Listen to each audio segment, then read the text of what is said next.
we've got 1, 2, 3, 4, 5, 6, 7, 8, 9, 10, 11, 12 notes. Okay, 12 notes. This is the chromatic scale. So we've got the natural minor scale. Well, look, let me just show you how that fits, how that looks visually.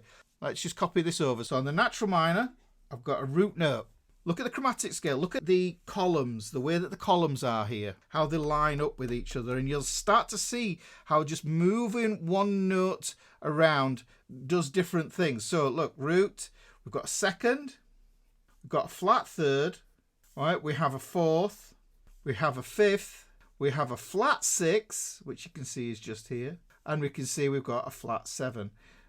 That to me is a really good way of looking at how we extract a scale from the chromatic scale, because the chromatic scale is basically all the notes that we have. So there we've got the minor scale. That's how it comes out. Now, what we can do with this as well is if I go back to the old C major, now it's just so much easier if you remember that 1, 4 and 5 are your major chords, okay? And then we want to remember that 2, 3 and 6 are our minors. This is an easy shortcut. This is, I think, the most theory-free way of finding the names of your chords. So I can look at that and I can think of those as minors. You might even get a little M like that in Nashville number system.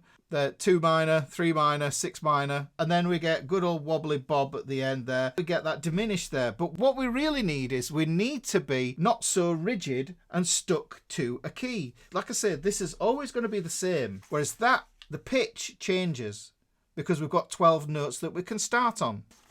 Let's put these into Roman numerals, and then once we've got the Roman numerals, we can understand what we're going to do. Now, what I've done here is I've left off some information. It's really vital you understand this, because what happens is we need to add uppercase and lowercase. So major is always going to be uppercase like that. Minor is lowercase. Basically, it's got a dot. And generally, I think of this as relating to the third or the fifth. We've got to look at how triads are built on this. So 1, 4 and 5, those are the primary triads. They're always major. So that means I have to put those serifs on top of there like that, major. These are minors. Those are my secondary triads. I'll just put some dots on those there. A dot on that there. Now I can see very clearly that these are majors, those are minors, and I have to adapt this one because I know it's diminished. I have to add the diminished symbol just so that I know that that is the case. It makes more sense than having all uppercase and all lowercase Roman numerals. If you come across this, that's so confusing because to me that looks like major, major, major, major, major, major, diminished, but it's spelt major. Okay, this sheet is absolutely wonderful for showing you the way, because what we do is we just compare everything to the chromatic scale and you can see how everything shifts around. And I could, for today's purpose, just for this, I'm going to put the major scale in here. Okay, so if that was a C and that was a C, the same note, the way we alter everything, you see how that major third has come down to be a flat third there.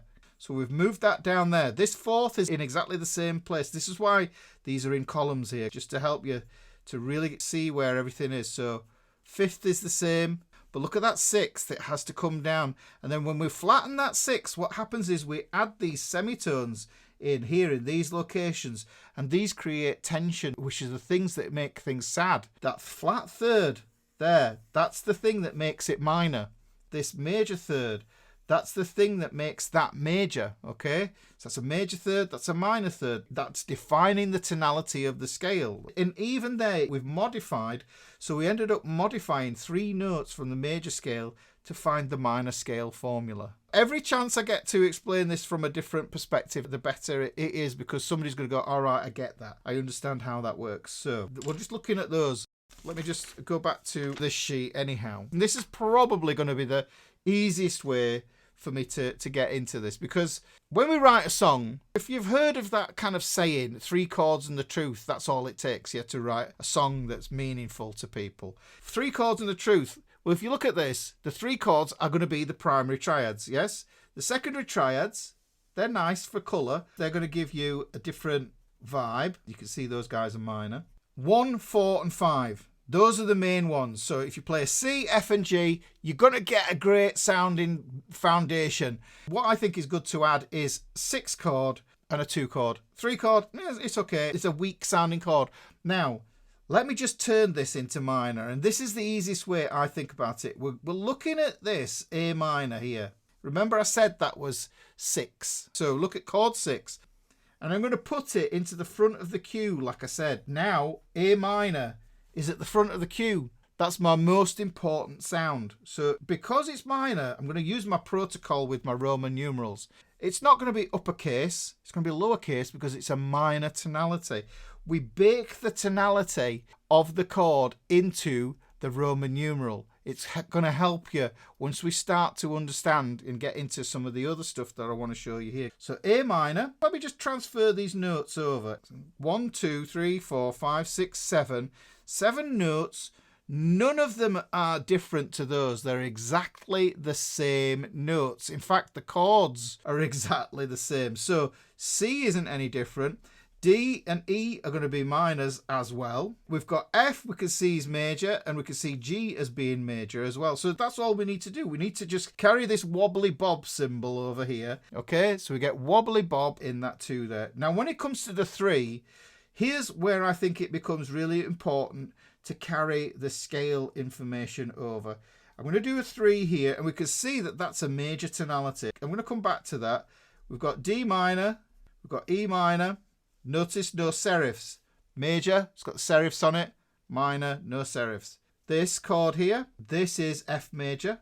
This is going to be G major. So you can see now we have a different kind of 7. This is why I find this whole very, very confusing if you do it with just one case. You need uppercase and lowercase to do this. But what's missing here is if we look here, we can marry the scale formula to the Roman numeral spelling. It's going to save you so much heartache. You just need to do this. So the root, it belongs to chord 1. That's your tonic of the key. Then what happens is we get this diminished here, but that's the second chord in the minor key. This is the major key, and this is the minor key. Chord 3. Now, if you remember, when we wrote out that scale formula for the natural minor, we had a flat third. We have a flat third here. So what I want to do is I want to amend this Roman numeral with a flat next to it to show that that is flattened. I'm carrying that information over onto that. You can see the 4th, the 5th, and then the flat 6, and then the flat 7. I want to do the same thing here. Flat 6, flat 7. What I'm doing is I'm carrying over the scale formula. And then if you have that linked to the actual chords, then you can see what's going on. What you can see in the minor key, the primary triads in the minor key, the minor. Everything gets redistributed. This is a beautiful diagram that you need to just look at and see how wonderful it is. But hopefully you can see what's gone on there is we've spelt out all these chords. We've got all the chords there and we can see where we're going to get our chord progressions. We want to write a song, 3 chords and the truth with a minor in there for a bit of contrast. Then we put something like the A minor or the D minor in. We want a sad chord, A minor, D minor, E minor. Put something else in. I think flat 6 chord is going to be probably the best one in there. C major, if you go to that one, it's going to sound like you're going back to the major again.